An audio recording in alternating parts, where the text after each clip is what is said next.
翻譯結果：日則摘要主要集中在 PLTR 標2025年3月30日出版的文章作為基礎。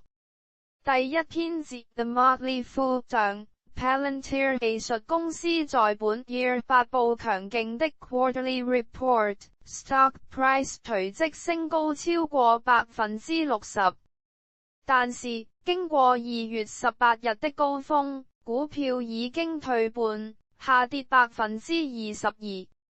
這次搖擺很多是因為投資者將利潤兌現，導致投資者對 stock 的短期前景出現負面評論。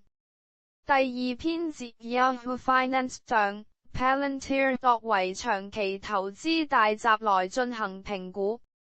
這篇文章停滯中性，問及是否 tech stocks 包括 Palantir 能繼續獲得成長。最後，我們翻譯的摘要具有保留 optimism 感。